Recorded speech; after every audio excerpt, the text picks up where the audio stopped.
नमस्कार मैत्रिणींनो, मी प्रियंका परत एक आज रांगोळी घेऊन आलेली आहे माझ्या चॅनलमध्ये रंगोली आर्ट गॅलरीमध्ये। आज जी आपण रांगोळी काढतो आहोत ती आहेत पोस्टर रांगोळी। चला तर मग सुरू करूया कशी काढली आहे ती पोस्टर रांगोळी।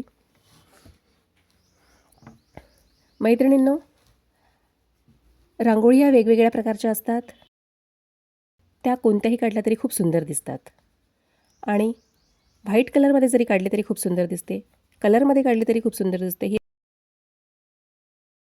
आणि आपल्या महाराष्ट्रामध्ये तर प्रथाच आहेत की रांगोळी काढल्याशिवाय अंगण हे सुनं सुनं वाटते, तेव्हा आपण रांगोळी काढतोच। म्हणून मी आज अशीच एक पोस्टर रांगोळी घेऊन आलेली आहे।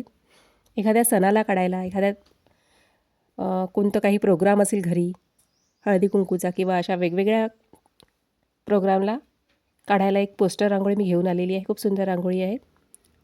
मैत्रिणींनो, मी पहिल्यांदा काय केलं, एका स्केलच्या साहाय्याने, लाकडी स्केलच्या साहाय्याने मी पहिल्यांदा हा चौकोन काढून घेतला। ग्रीन कलरचा चौकोन काढून घेतला मी, त्यात ग्रीन कलर टाकला आहे। बघा मी कसं केलेलं आहे, तुम्ही बघू शकता। त्यानंतर पूर्ण चौकोनामध्ये टाकल्यानंतर मी थोडासा मध्ये डार्क ग्रीन कलरचा असा मेहंदी कलर टाईपमध्ये शेड दिला आहे। हे दिल्यानंतर मी व्हाईट कलरचे पहिल्यांदा डॉट टाकून घेतलेले आहेत। मला जिथे जिथे फ्लॉवर पाहिजे आहेत तिथे तिथे मी व्हाईट कलरचे पहिले डॉट टाकून घेतलेले आहेत मध्ये। तुम्हाला जिथे पाहिजे असेल फ्लॉवर, जिथे फ्लॉवर तुम्हाला करायचे असेल तिथे तुम्ही टाकून घेऊ शकता। त्यानंतर त्या डॉट्सच्या, व्हाईट डॉट्सच्या बाजूला मी एकदम चिपकून, त्या व्हाईट डॉटला चिपकूनच मी येलो कलरचे पण डॉट टाकलेले आहेत। त्याच्या भोवताल पूर्ण येलो कलरचे डॉट टाकले आहेत पूर्ण। त्याच्यानंतर माझ्याजवळ एक गोल चम्मच आहे, त्या चमच्याच्या साहाय्याने मी त्या डॉटला, येलो कलरच्या डॉटला प्रेस करून घेतलं, जेणेकरून एक फ्लॉवर तयार झालं। ते फ्लॉवर एकदम सनफ्लॉवरसारखं वाटतं आहे, पहा किती सुंदर दिसत आहेत। त्यानंतर मैत्रिणींनो, जो मी ग्रे कलर, मेहंदी कलर वापरलेला आहे मध्ये, त्याच कलरच्या याने मी याला दांड्या दिलेल्या आहेत। त्या फ्लॉवरला खालपर्यंत घेतलेल्या आहेत, त्या सगळ्या फ्लॉवरला जिथं जशा आकाराच्या तुम्हाला घ्यायच्या असेल तशा आकाराच्या तुम्ही घेऊ शकता।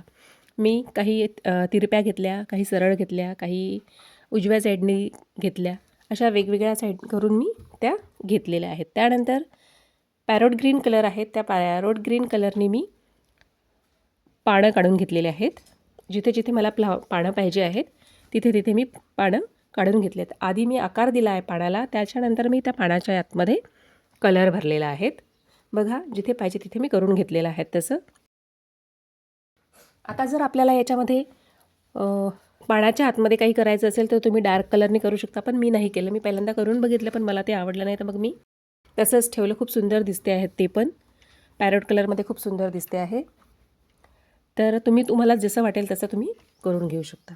त्यानंतर मी छोट्या छोट्या कळ्या दिलेल्या आहेत, बघा किती सुंदर दिलेल्या आहेत। आधी सगळ्यात पहिल्यांदा मी छोटे छोटे व्हाईट डॉट देऊन दिलेले आहेत आणि व्हाईटच्यामध्ये मी समोर रेड कलरचे छोटे छोटे डॉट दिलेले आहेत, थोडंसं त्याच्यावरच, आणि त्याला प्रेस करून बघा किती सुंदर दिसत आहेत त्या कळ्या। छोट्या छोट्या कळ्या तयार करून घेतलेल्या आहेत आणि हे बघा किती सुंदर दिसते आहे। आणि मग सगळ्यात शेवटी मी व्हाईट कलरनी त्या पूर्ण चौकोनाला, जो ग्रीन कलरचा चौकोन आहे आपला, त्या पूर्ण चौकोनाला मी बॉर्डर दिलेली आहे व्हाईट कलरची। बघा, आता माझी रांगोळी पूर्ण झालेली आहे। तुम्हाला मी दाखवते कशी वाटली माझी रांगोळी, तर मला सांगा। आणि नवीन असेल तर प्लीज माझ्या चॅनलला सबस्क्राईब करा, जास्तीत जास्त माझा व्हिडिओ शेअर करा, जेणेकरून सगळ्यांपर्यंत तो पोहोचेल। तेव्हा आणि एक छोटासा लाईक पण करून द्या आवडला असेल तर। थँक्यू।